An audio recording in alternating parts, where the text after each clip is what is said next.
other teaching of evil, hindi po natin may exercise ang authority and power.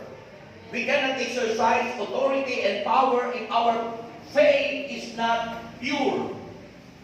Kapag po ang pananampalataya natin ay nasamahan ng kung ano-anong mga turo ng demonyo, ay hindi po tayo magtatagumpay. Ano po ba yung mga turo ng demonyo? Hindi niyo po alam ang turo ng demonyo? Yung paniniwala sa horoscope, yung paniniwala sa mga hula-hula, yung pagpapagamot sa espiritista, yung pantatawas, yung paniniwala sa Santo Niñong nagbibigay daw ng pera. Yan ay against the Catholic Church teaching. Yung pong mga Santo Niñong hubad na kita yung yung kanyang sex organ, yung mga Santo Niño na may suot na pulis, yung mga ganon. So that is contaminated. That is not our faith. That is contaminated by the teaching of the devil. Kasi yung paniniwala na, oy, swerte yan, kailangan ilagay mo dyan, swerte yan, dahil mga tindahan may ilagay na ganun. That is not the teaching of our church. Mahina. Kaya po, kailangan ang ating pananampalataya ay hindi contaminated. Pag sinabing contaminated, halimbawa yung tubig na pataka ng lason. Pag ininom mo yung tubig na napataka ng lason, contaminated na yun, malalason ka. Ganon din sa pananampalataya, kapag ang iyong pananampalataya ay nahaluan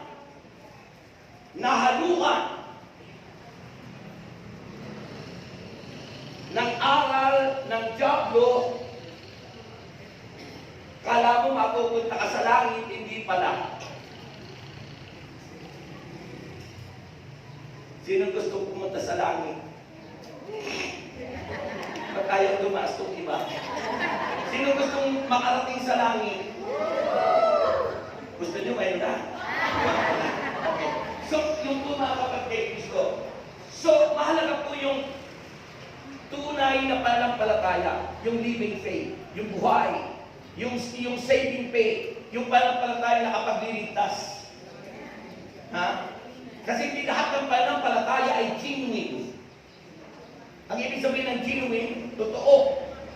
Kailangan po ang ating pananampalataya ay bunga ng pakikinig ng salita ng Diyos. Patay talaga ang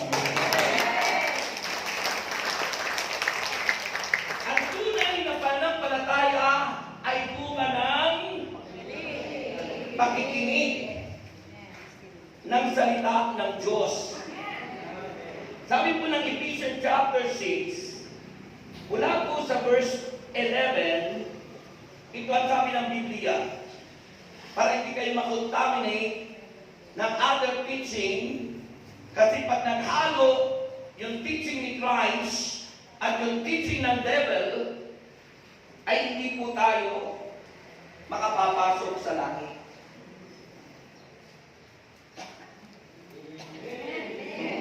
Sabi ng Panginoong Jesucristo, yung tunay na kanyang mga anak ay yung babad sa aral ni Jesus. Sabi na ng John 8:31 to 32, kung patuloy kayong susunod sa aking aral, sabi ni Jesus, sa aral ni Kristo, tunay na kayo'y mga alagad ko. Yung tunay na alagad ni Kristo, their faith is not contaminated with the teaching of demons. Ibig sabihin, hindi nahaluan ng turo ng demonyo. Ay marami po ngayong mananampalataya, contaminated ang faith. Kaya naniniwala sa horoscope, naniniwala sa astrologers, yung mga zodiac sign.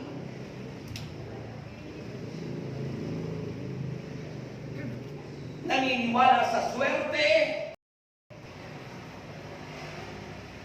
Naniniwala sa anting-anting. nagpapagamot sa mga takawas, espiritista. It means your faith is not genuine. It means your faith is contaminated with the teaching of demons. At hindi po tayo maliligtas kapag po ang turo na ating tinanggap ay may kahalong lason.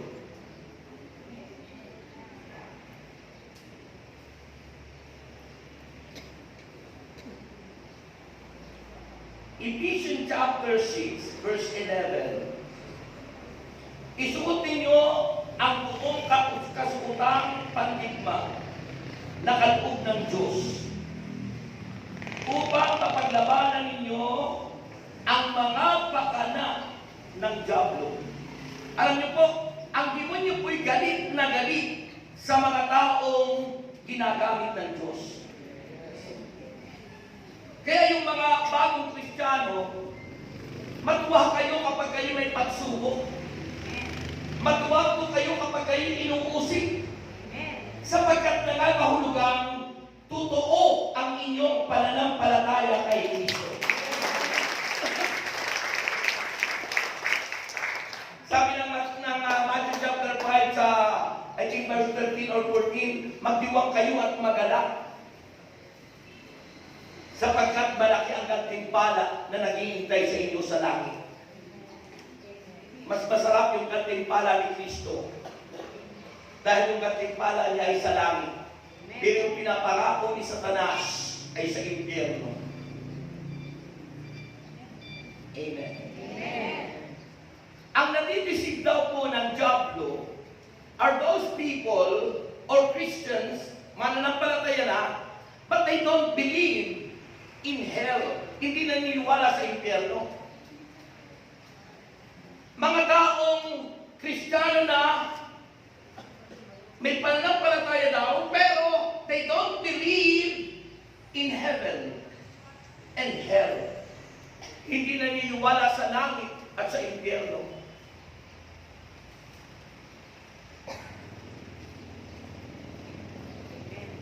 Kaya napapahamak ang kanilang kaluluwa. Mga kapatid kay Kristo, ang ating pong talk ngayon ay the second part of understanding intercession. At nandito na po tayo sa tinatawag na the breastplate of righteousness. Mahalaga po sa isang tao yung ikaw ay righteous. Ang ibig sabihin ng righteousness, yung pagiging matwid. Ang liit na inyong patunan. Pangsing niya lang. So, yung po yun mga kapatid. Interceding. Pag sinabi, sabi ko yung interceding, you pray for one another, you pray for other person. Ha? You are concerned not in yourself, but concerned with other person. Ikaw ay nagmamalasakit sa iyong kapwa, kaya ang ipinananalangin mo hindi lang sarili mo, kundi higit yung iba. Iba sila. Amen! Woo! Mga kapatid, parang nahihiya sila kumilan. Okay. So, yung po yun. Interceding with grace. Remember, the grace of God is Jesus. Even though you are interceding or praying for others, if Jesus is not in you, kung si Kristo yung wala sa iyo, your prayer is useless. Your prayer is nothing. Your prayer is powerless. Amen. Walang power. Kaya sabi rin, interceding grace. Ang nag-i-intercede ay nandun yung grasya. At ang grasya ng Diyos ay si Jesus. Amen. The grace of God is Jesus Himself na duroon sa puso natin. Amen. Ang sabi doon ay a journey. Pag sinabing journey, ito'y isang paglalakbay. Ha? Paglalakbay. Life is a journey. Ang buhay ay paglalakbay. So, kaya mahalaga yung prayer. A journey of prayer. Saan ba patutungo yung prayer mo? A journey of prayer, dapat ang journey ng prayer mo is going to heaven. But remember, in Ephesians chapter 6, sabi ron, ang kalaban natin hindi mga tao, kundi mga hukbong espiritual sa ipapawid.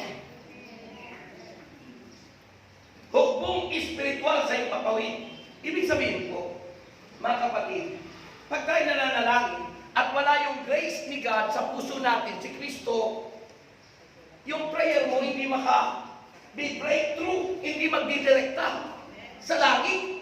Ang nakakakuha, nakaka-receive ng prayer nyo ay yung masasamang espiritong hukbo. Sila'y nag-aabang. Nalangin ng mga taong ang pananampalataya ay contaminated with the teaching of demons. Kaya siguro sasabihin nyo, bakit hindi ako nagiging answered prayer? Kasi yung palang panalangin mo, hindi naman nakakarating sa langit. Hindi nakakarating sa puso ni Jesus. Kaya sabi ron, sabi ito sa ating topic, interceding with grace, a journey of prayer. Saan patutungo? Saan makararating? Journey. Yung panalangin mo, saan makararating? Sa Diyos ba?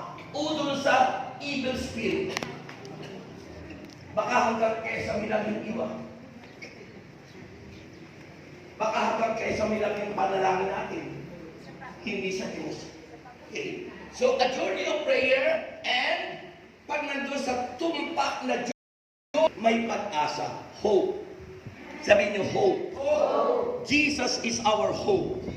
Si Kristo ang ating pag-asa. Grabe, ano ba? Purihin si Lord.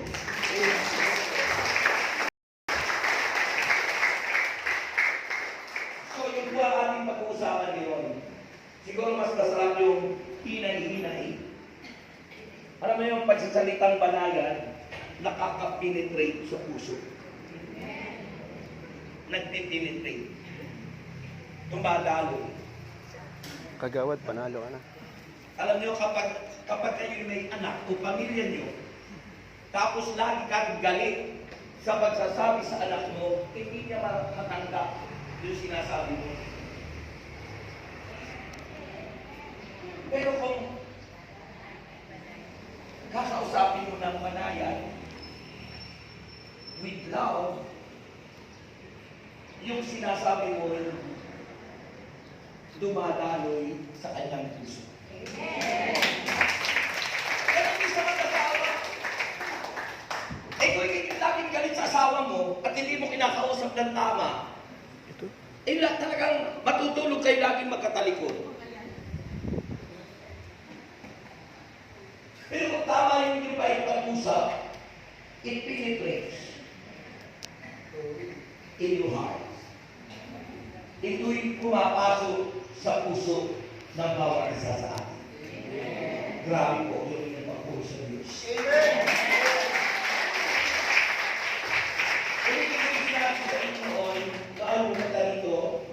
Sabi ng 1 Corinthians chapter 3, verse 16. 1 Corinto 6, 19. 1 Corinthians 6, verse 19. Sabi ng Bible doon, ang inyong katawan ay hindi talagang sa inyo. It is not ours. Hindi ito sa atin. Kaya wala tayong karapatan na baguhin, tatuan ang ating katawan.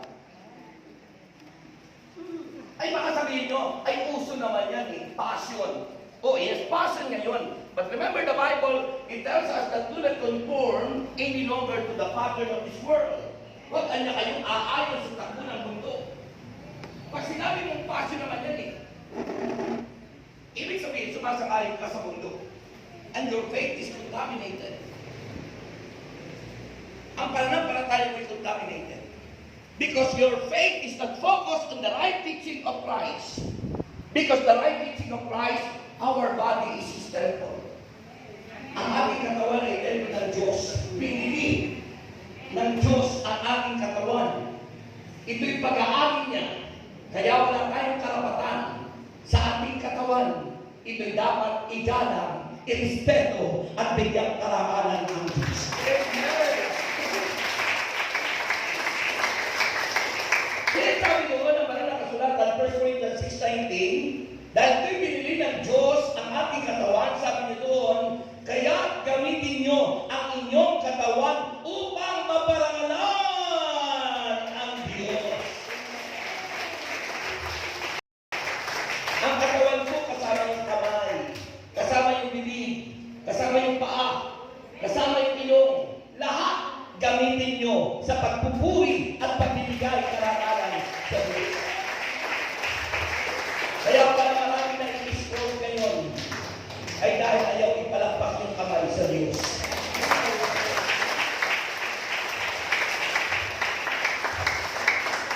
Kaya pagpupuri sa Diyos ay pagsayaw natin ay hindi nasasayang.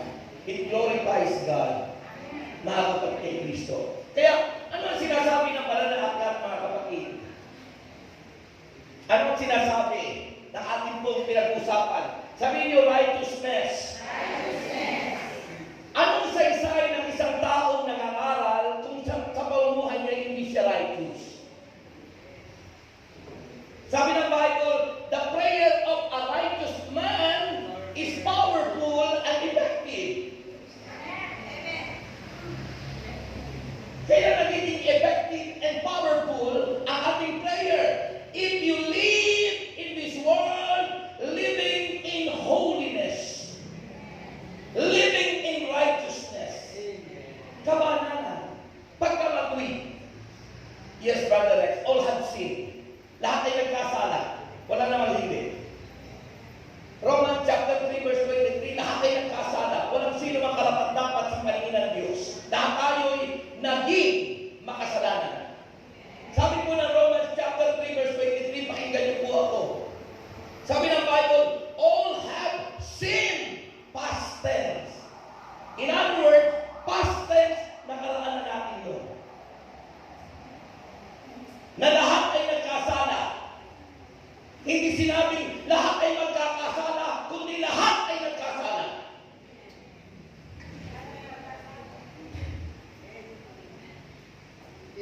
Lahat ay nagkasala. Amen.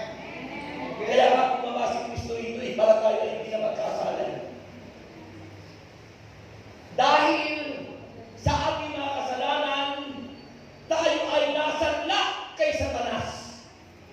And the purpose of God, why He came to us His only begotten Son. Bakit tumating sa atin ang kanyang bugtong na anak? Ay para tayo itubusin. Ha? Para tayo tubusin kay Satanas. Ha? That's why the Bible tells us that we are all redeemed. Lahat tayo tinubos by the blood, life of Jesus. Tandaan niyo po yung mga word na yun. Redeemed. Past tense. Tinubos na tayo. And because we are redeemed, sabi ng Bible, we are justified. Justified. Ano ibig sabihin ng justified? Tayong lahat ay pinawatang sana. At tapos magsasabihin, ay, paula naman ako, lahat may nagkasala. Ibig sabihin, magkakasala ka patuloy. Sabi ng sulat ni San Juan, sa Gospel ni John, ng First John, sabi sa sulat ni John the Evangelist, sa kanyang first letter, sabi, ang nagpapatuloy sa pagkakasala ay kampo ng diablo.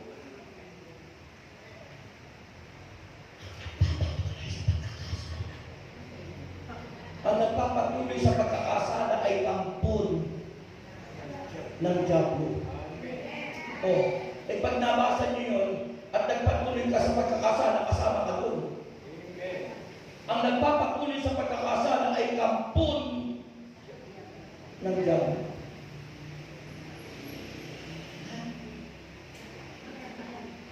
Ano? Kampon ba kayo ng diablo. O yun. Kaya wag yung pangahawakan yung Romans chapter 3 verse 23. Kasi yan po ang ginagamit na panakit ng tao para gumawa ng kasalanan. Sasabihin, tao lamang tayo, lahat ay nagkasala. So ibig sabihin, kailangan magkakasala ka pa rin paulit-ulit. Mali. Sabi ng 2 Corinthians 5:17, kapag tayo nakipag-isa na kay Kristo, tayo'y bagong nilalang na. Wala na yung dating taong nakasalanan. Sabi ng siya'y bago na. At sabi ng verse 18, ang Diyos ang gumagawa ng lahat ng ito.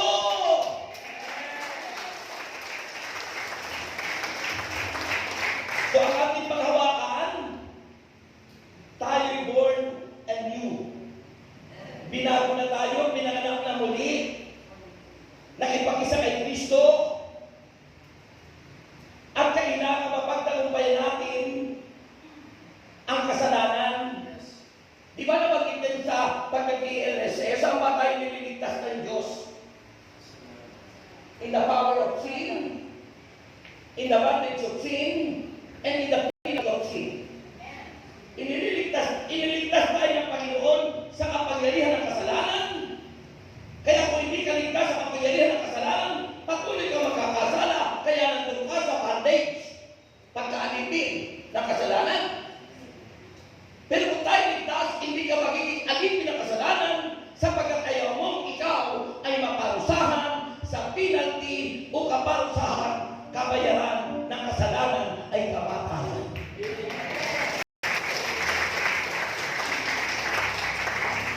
Ang hina.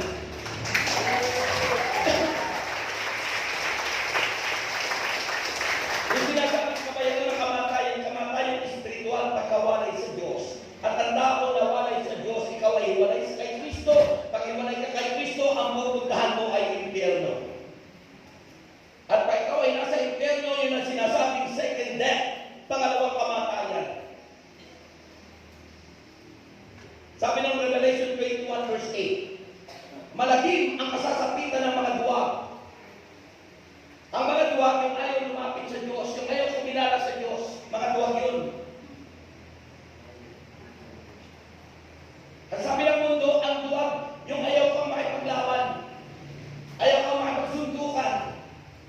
Sasabihin sa iyo, duwag yung taong yan. Ang duwag sa Bible, yung ayaw lumapit sa Diyos, pero ang hindi lumapit sa demonyo. Inaabangan yung mga verses para itaya sa loto o itaya sa betting. Puro ng demonyo yun. Kasalanan yung immoral life. Immoral. Because moral life is according to the will of God. Ang buhay na moral ay buhay na ayon sa salita ng Diyos.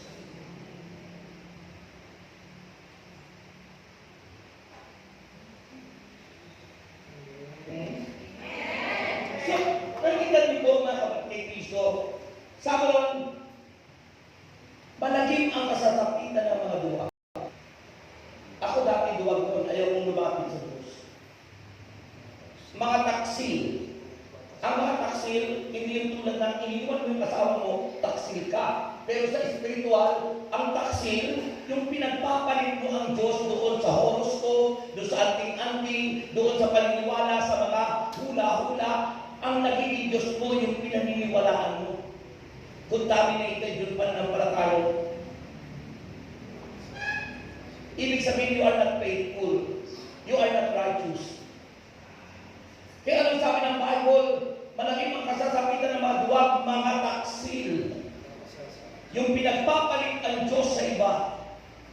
Mga nagpapasasa sa kasuklam-suklam na kahalayan. Ano ba yung kasuklam-suklam na kahalayan? Diba? Ngayon, kasuklam-suklam yung babae sa babae, lalaki sa lalaki, same sex. Paglaban sa Diyos, hindi na matanggap ng nilikha sila ng Diyos na babae, hindi na matanggap ng nilikha sila ng Diyos na lalaki. Gusto nilang palitan. Kasuklam-suklam na buhay. Paglaban sa Diyos, teaching of demons, contaminated ang faith natin kapag gano'n.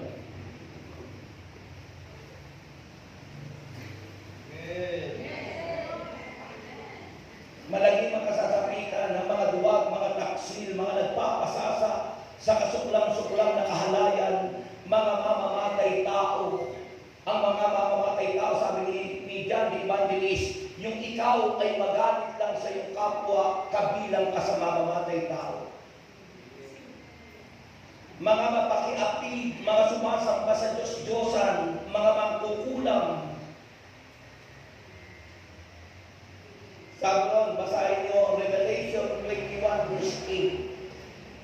Malagim niya kasasapitan ng mga duwag, mga taksil, mga nagpapasasa sa kasuklam-suklam na kahalayan, mga mamamatay tao, mga mapakiapid, mga sumasamba sa Diyos-Diyosan, at lahat ng sinungaling.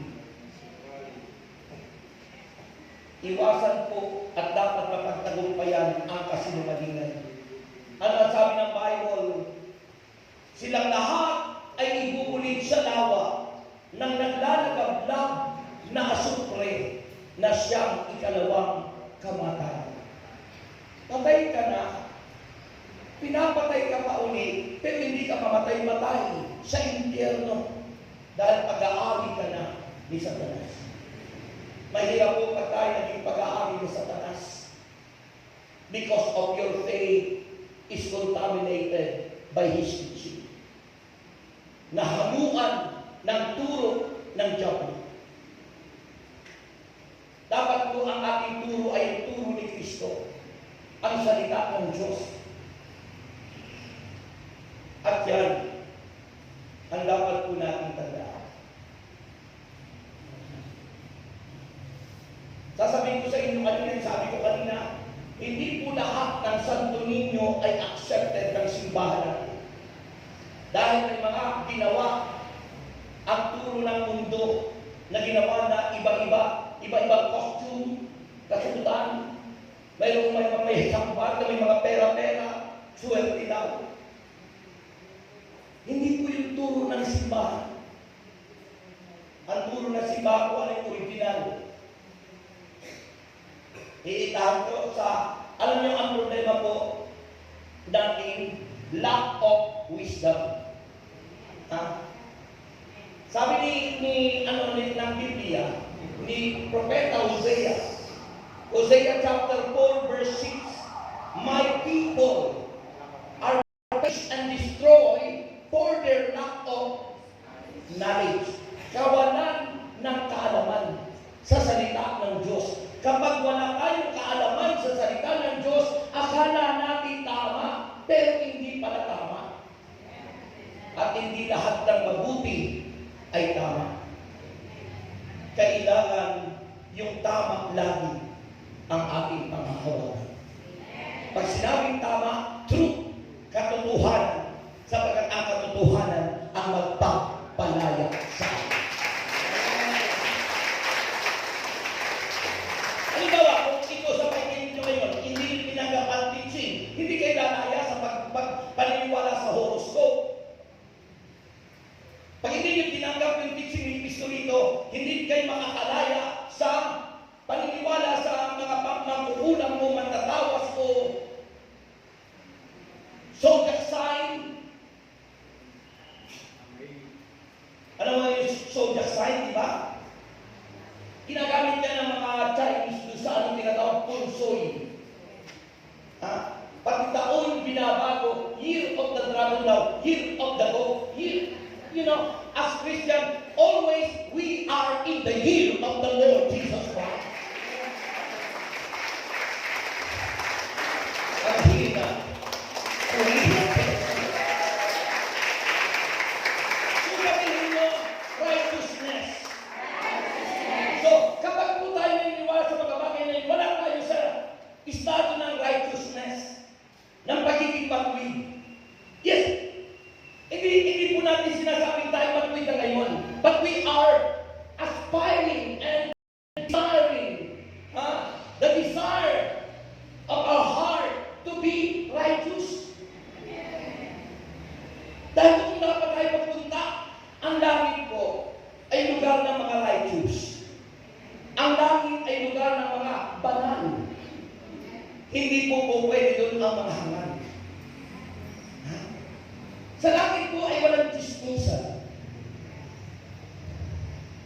Sa langit po ay walang sugalan.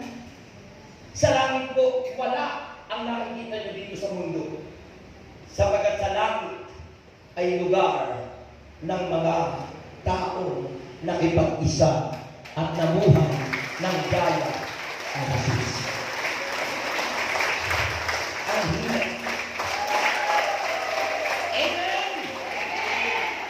Sinasabi ng Book of Romans that righteousness, peace, it came from the Holy Ghost.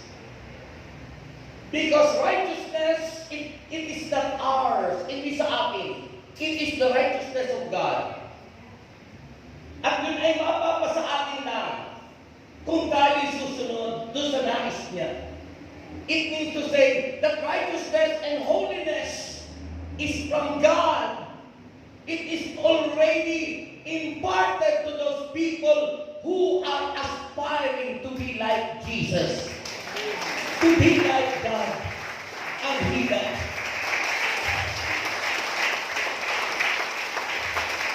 Ay di ba dapat ay tayo, kung little by little everyday, pagdating ng panahon, magtulad tayo ni Kristo, banal. Sabi ng 1 Peter chapter 1 verse 15, di ba? Yamang ang tumawag sa inyo ay banal, magpakabanal kayo. Ano man ang inyong ginagawa. Yaman ang tumawag sa inyo ay banal, magpakabanal kayo. Kaya doon nakikita po kung talagang tayo tinawag ni Kristo. Na ang tumawag daw sa atin ay banal, pagsigapan natin na tayo mabuhay ng may kabanalan, at ang pamumuhay ng may kabanalan ay nag-uumpisa sa pamumuhay na matuwid. Matuwid na pamumuhay. Amen! Amen! Matuwid.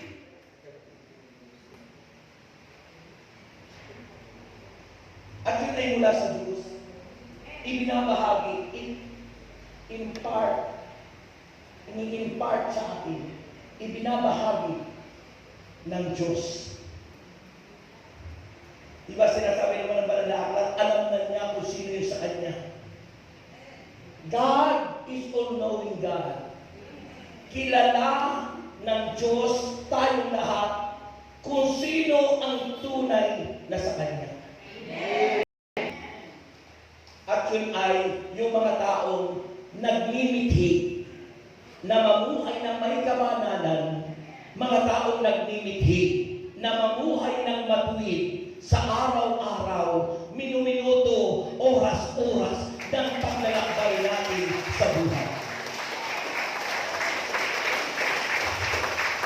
Amen? Kaya yun po dapat ang maging desire natin. Righteousness. Sabihin mo. Righteousness. Righteousness. Okay. Sabi po, isuot natin ito. Ha? Isuot natin ito. Sabi ni St. Paul, put on the whole armor of God. Why? Bakit daw? For this reason, that you may be able to stand. Paninindigan, stand up for Jesus. You cannot say, I stand up for Jesus if we are not desiring to be righteous and holy. Kaya yung desire, yung mithiin, yung naisin ng puso mo ay maging tulad ni Jesus. Amen. Yung po mga kapatid ang nais ng Panginoon. And when you go to prayer, kapag tayo ay nagdarasal in our prayer life, or intercession, nag-i-intercede tayo. When we go to prayer, you are entering. Pumapasok niya kayo in the arena of spiritual warfare. Nakikipaglaban. Ay, kung tayo pumapasok sa pakikipaglaban, tapos hindi ka naman nagbithing maging matuwid at hindi magbithing maging kabanalan, abay talo ka. Bagsak ka agad. Pero nung isang Sabado, meron po akong pinalayas na demonyo. Doon po sa nag-lead ng pag-awit na membro ng children ministry. Yung mga bata kumaawit. Pagkatapos mag-lead yung babae, naposes. Kaya dinala doon sa akin dito ka doon sa chapel. Tinawag ako ng choir. Sabi ba, may tulungan ko yung pinuntahan ko. Ang dami nang nag-aano pero ayaw lumayas yung demonyo. Alam mo, when you are entering into spiritual warfare, you must be sensitive to the voice of God. Kailangan tayo po ay sensitibo sa tinig ng Diyos at sa tinig ng demonyo. In other words, it's very important to all workers to have the gift of discernment. Ay kung magkagawa ka, wala ka namang gift of discernment. Hindi mo nag-discern kung sa Diyos ba yan o sa demonyo. Ay baka ikaw yung mag-possess. Baka ikaw yung sapian. Baka ikaw yung panahanan ng demonyo. Alam niyo po, kung bakit po napusis yung bata, inapalayas yung demonyo, ayaw talaga. Sabi, ayaw sa ito, ayaw ka. Nagsasalita yung demonyo.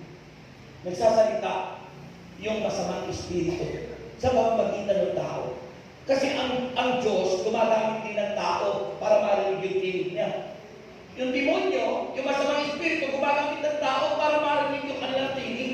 Yung kanilang plano na magnakaw, magwasak at pumatay. Ayaw. Nakita ko doon sa bata, may suot na rosaryong itim. So, tandaan niyo po, we must be curious, hindi lahat ng religious articles ay inaaprubahan ng simbahan. Kasi may mga religious articles na contaminated, binasbasa na ng masamang espiritu na ginagamit nila sa panggagamot ng mga espiritista. At yung po ay nagiging doorways. Kapag kayo may nakadikit sa tahanan nyo, na mga galing doon na sinasabing swerte, dinidikit sa tahanan nyo, maging yung punso, yung binugdano, doorways po yun. Yung po'y pag-anyaya ng masamang espiritu pumasok sa bahay nyo. Ngayon, kung kayo may nakasagay sa katawan nyo, na galing doon, tulad ng batang yun, nakapintas, kaya ayaw lumayas yung nasa kanya yung pag-aya. Nasa kanya yung doorways. Ngayon, nung inalis ko, nanapay pa yung bata. At nakita ko yung itim na rosaryo, yung gitna, ay mayroong triangle na itim na may mata sa gitna. Yan po yung eye of Satan na tinatawag. Yung nakalagay sa dollar ng US, diba? Yung $1 may eye, the eye of Satan. Yung tinatawag, the eye ang yun sa Diyos. Yan po ay from ng Antikristo, ng Illuminati, ng One World Government ni Satanas. I-search nyo sa internet ang word ng Illuminati. I-search nyo sa Google. Basahin nyo lahat yun. Yan ang gawa ni Satanas. Kung may One World Government si Kristo, para kakisahin tayo sa Kanya, si Satanas, ginagawa niya yun para labanan si Kristo. Kaya sabi ko sa inyo, once we enter into intercession, entering the arena of spiritual warfare, when you are entering into your prayer life, kapag ikaw ay nandun sa pagdarasal, sa pag-i-intercessory prayer, ikaw ay pumapasok sa arena, yung lugar kung saan, the battlefield, na kung saan ay pakikipaglabang espiritual kay Satanas. Ngayon, that's how important righteousness and living in holiness. Kapag tayo pumasok sa pakikipaglaban at ang buhay ko hindi, yung kamitian ay kayo maging mag-win. At ang buhay mo'y buhay ni Satanas, paano ka? Hindi susunod sa iyo yung demonyo. Kahit ilang beses pa, sa pahalang ito, lumayas ka sa Satanas, tapos sasabihin sa iyo, kilala kita. Kasama kita doon sa amin. Nasabihin sa'yo ng demonyo, ano, palalayasin mo ako? Kita nakikipag-chismisan. Ang sabi niya sa'yo ng demonyo. Kasi, alam mo, sometimes workers are masquerading. Ano ang masquerading? Ibig sabihin, tayo isang mga workers ni God, nagmamaskara, nagkukunwari mag-win, nagkukunwaring banal, nagkukunwaring may pananampalataya, pero contaminated naman pala ng turok ni Satanas. Kaya dapat maging totoo yung pananampalataya natin. Baka po tayo tumatanda ng paurong sa halip na tumanda sa kabanalan at pagiging matuwid sa buhay na alok ni Jesus.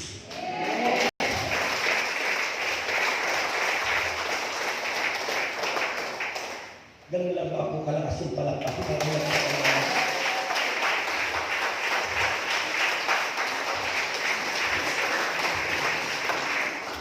Sabi ng isang kasabihan na sinabi ng isang mangarado, maging yung pare narinig ko po na siya po ay isang exorcist.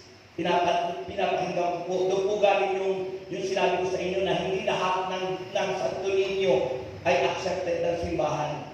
Yung pong paring yun yung nagtuturo po yun sa Divine Mercy. Siya po yung member of exorcism. Yung exorcism po sa atin ang tawag po dyan spiritual warfare. Ay yung pagpapalayas ng mga demonyo. Halimbawa yung bahay ng may multo. I-exorcist natin, gano'n ibig sabihin sa atin sa charismatic ay palalayasin natin yung demonyo. Casting out demon spirit. Yung po sinasabi ko sa inyo, nasa Facebook ko po, kung pwede ko i-share sa inyo kung ano-anong image ng santo ninyo na hindi accepted ng simbahan, na dapat hindi nyo nilagay sa bahay nyo sapagkat ng po'y doorways ng diablo. Pintuan ni Satanas. Kaya hindi lahat ng religious articles, ang tawag ko sa religious articles ay sacramentals. Sacramentals. Iba yung sacramento sa sacramentals. Ang sacramentals yun, yung mga religious articles, rosario, dasalan, kagaya yung nakasuot doon sa bata, hindi naman rosario rin yun, pero ginawa ng sa demonyo. Kasi nilagyan na nila, binasbasan nila ng basbas ng demonyo. Kaya na-possess yung bata. Nung alisin ko yun at pinalayas yung demonyo, after mga ilang minuto po, tumanggap yung bata sa pangalan ni Kristo, inaccept niya si Kristo, nakalaya ang bata. 3 times na diniklara niya. Because there is power in the name of Jesus. May kapangyarihan ang pangalan ni Jesus. Ang hina. Amen? Sabi ng Mateo 7:21, Matthew chapter 7 verse 21 to 23. Makinig kayo.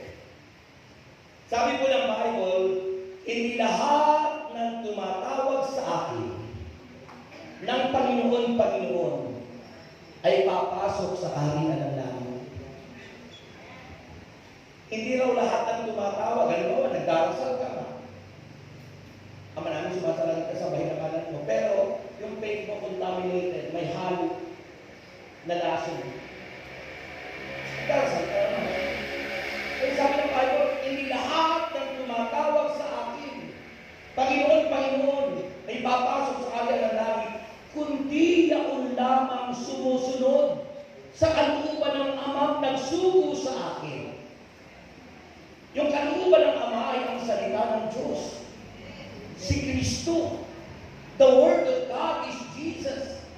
At ang sabi doon sa verse 22, pagdating ng huling araw, marami magsasabi sa akin, Panginoon, nangalan po kami. Nagpalayas po kami ng mga demonyo sa iyong pangalan. Ngunit sasabihin ko sa inyo, sabi ng Panginoon, hindi ko kayo nakikilala.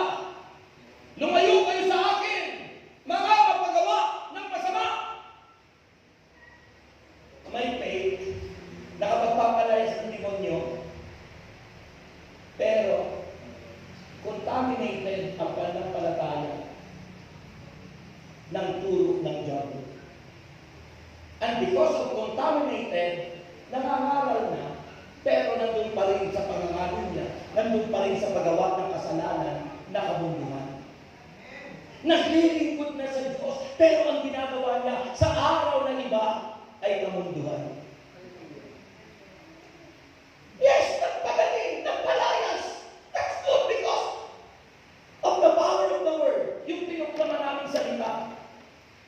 Yung pangalan ni Kristo, there is power. Pero how about me na nangaral? Maraming nailigtas ako. Pero paano naman yung kaluluwa ko kung gano'n ako na hindi namungkay ng kabanalan at pagiging maslim? Eh di ako ay mapupunta sa impyerno, yung nakinig lang sa akin at pinalayas ko yung mga demonyo, nakalaya sila, naligtas sila, ako baka nasa impyerno.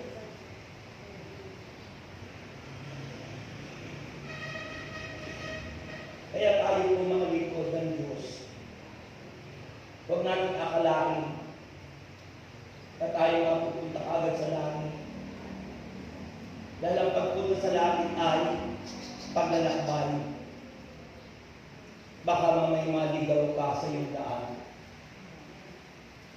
Dahil ang tumpak at tamang daan ay si Jesus. John 14:6. Sabi ni John 14:6, ako ang daan, ang katotohanan at ang buhay. Walang makaparuroon sa Ama kung hindi sa pamamagitan ko. Sino ba si Jesus na nagsasabing ako ang daan? Siya yung nagkatawang tao na buhay dito sa lupa para ipakita ang ating mabuting halimbawa na dapat natin tularan kung ano ang pinakita niyang buhay sa lupa, gayahin natin. Nang siya ipinako sa krus, hindi naman siya nagsalita ng pangit doon sa nagpako sa kanila sa krus. Hindi siya nakipag-away. Kahit na siya sinampal, tinadyakan, sinibat, tinuraan, pinahinom ng mapait na alak, pero hindi siya gumanti. Dahil pure, totoo ang kanyang pananampalataya because his faith is God's kind of faith. Pananampalatayang totoo, pananampalatayang galing sa Ama, pananampalatayang regalo ng Diyos sa atin. That's what kind of faith that God wants for us. The faith that came from God. It was already given to us by Jesus. If you believe on Him truly, and if you obey His word, pag sinunod nyo ang kanyang aral at utos, hindi ka matatakot mamatay, sapagkat ang tunay na sumasampalataya sa Diyos, kahit mamatay, ay muling mabubuhay. At kung nananampalataya ka ngayon, sabi ni Kristo, nang dalawin niya ang magkapatid na Marta at Maria dahil namatay si Lazaro, sabi ni Jesus, kung naniniwala kayo ngayon at nananalig kayo ngayon, hindi na kayo mamamatay kailanman.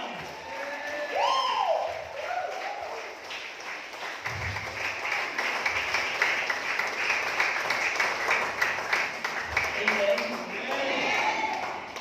Oo, yung ating katawan mo pa mabubulok, pero kaluluwa mo, it will never die. Hindi. Alam nyo, pag yung kaluluwa mo umalis sa katawan mo, buhay, pero wala ka ng pakiramdam. Bakit ang pakiramdam nasa kaluluwa? Kaya pag yung kaluluwa mo mapunta sa impyerno, doon mo ka masasaper, mararamdaman mo ang init doon. Dahil yung kaluluwa ang siyang nagbibigay pakiramdam sa katawan ng tao. Kaya yung kaluluwa hindi namamatay yun. Kaya kung ikaw ay sa langit mapupunta, kaligayahan na mararanasan mo. Ay pero kung ikaw ay contaminated ang pananampalataya mo, hindi mo pinatito sa totoo. Impyerno. Oh, ay yung kaluluwa mo, yun ang may pakiramdam, hindi naman yung katawan. Kaya na may pakiramdam tayo ngayon, nandiyan yung kaluluwa. Andiyan yung kaluluwa. Diba sabi nung mayaman na namatay, napunta sa impyerno, diba? Sabi noon kay Lazaro, si Lazaro nandun.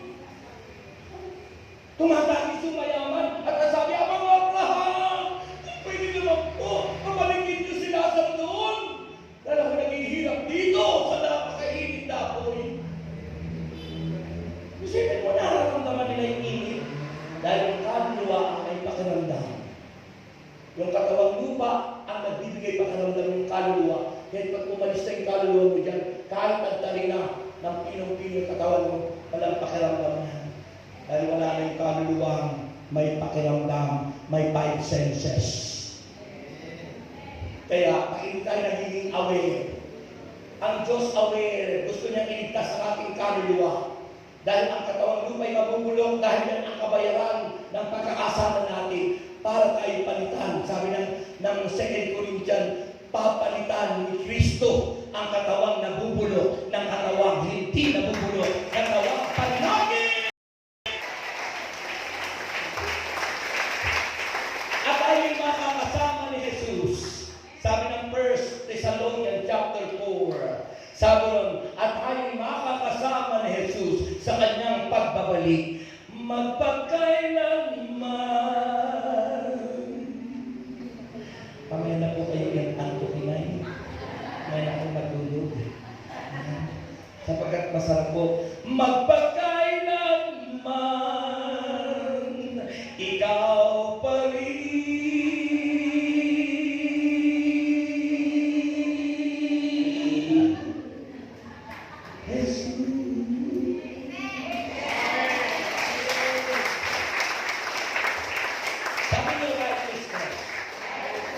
So, tandaan niyo po yan. That's how important in our life, yung pagiging matuwid. Hindi nyo, hindi naman yan instant eh. Hindi naman yan bigla, kung Lord, gusto ko maging matuwid, o matuwid ka na, hindi ganun.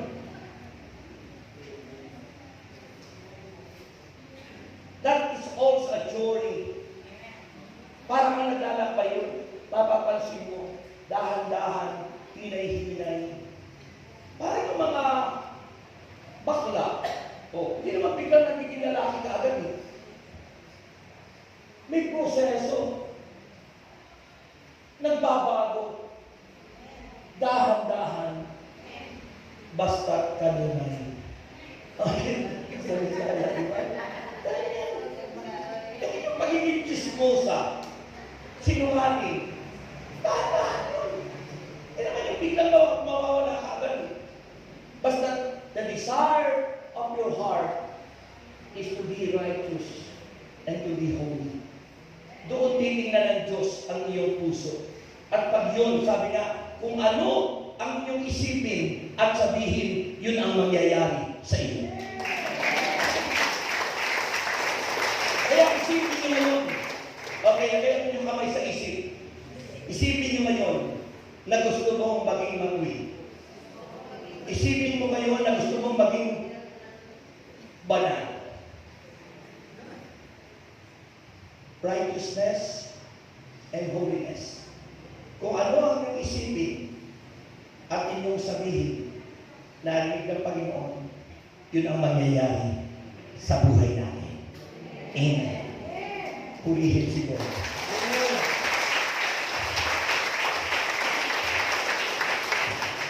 Hindi lang iniisip mo kayo ng mama. Pag yung isipin yun, sabi mo niyo yun. Ay, nag-iisip ko kaya, mare, ano ito mama? Kalimutan niyo yun. Ha? Kalimutan niyo yun. Hindi kayo giginhawa, hindi kayo uulan sa ganung mga pag-iisip. Hindi po sa Diyos yan. Hindi lahat ng legal ay moral. Legal ang wedding, halimbawa, legal ang sugal, legal halimbawa ang contraceptive, yung pagpapanaglag.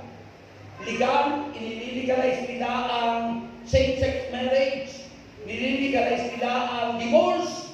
Hindi po lahat ng legal ay moral. Illegal man yan ng mundo sa Diyos, kasalanan niya. Purihin ang Diyos.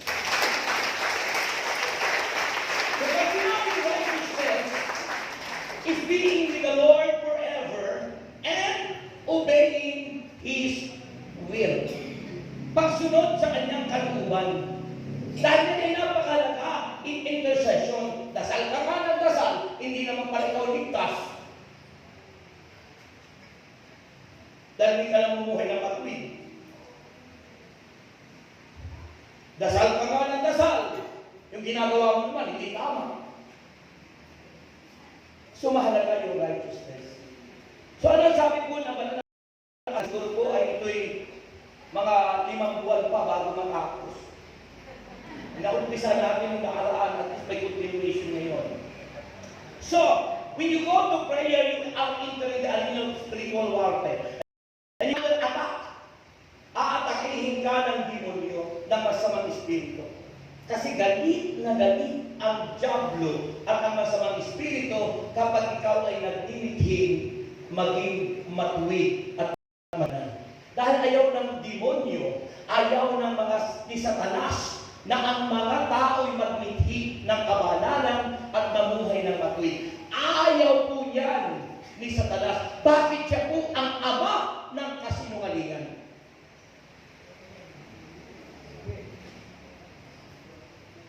Kaya kung pag tayo pinagmithi ng kabanalan at pagiging matuwid, aatakihin po tayo ng demonyo. Pero huwag kayong matakot. Kasama natin ang Diyos. Mas matapang at mas makapangyarihan ng Diyos. Sabi ng 1 John 4:4, greater is Jesus who is in us than he Satan who is in the world. Higit na makapangyarihan si Kristo na nasa sa puso natin kaysa sa Satanas na nasa kalimutan. Kaya huwag kayo matakot na atakihin ni Satanas sapagkat mas makapangyarihan si Kristo. Amen? Kaya kapag po tayo ay nagbigay ng pagiging matuwid at kabanalan, you are under attack. Therefore, you need all the armor of God. Kaya kailangan alam, isuot nyo ang baluti na kaloob sa atin ng Diyos sa Ephesians chapter 6, verse 10 to the following verses. Isuot. Pag sinabing isuot, ibig sabihin, isabuhay mo, gawin mo, exercise. Ano po ba yung mga kaloob na yon? Ito ang sinasabi ko, pakinggan nyo. Sabi niya dito, isuot ninyo ang buong kasuotang pandigma na kaloob ng Diyos upang mapaglabanan niyo ang diablo, sapagkat hindi tayo nakikipaglaban sa mga tao, kundi sa mga pinuno, sa mga may kapangyarihan, sa mga tagapamahala ng kadiliman umiiral sa sanlibutan ito. Hipin mo. Umiiral sa sanlibutan ito ang kadiliman. At ang sabi ron,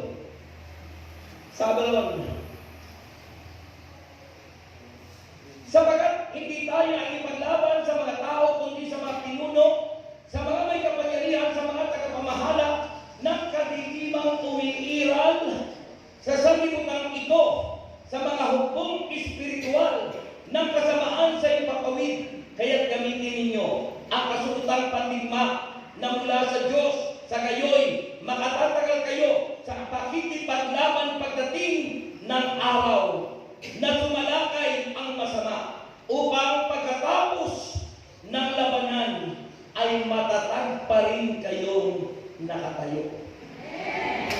Hindi sabihin hindi kanina, matatag pa rin kayong nakatayo. At ang sabi, kaya't maging handa kayo. Ano ang una? Ibigkis sa inyong baywang ang sinturon ng katotohanan, the truth. Panindigan niyo katotohanan, hindi kasinungalingan.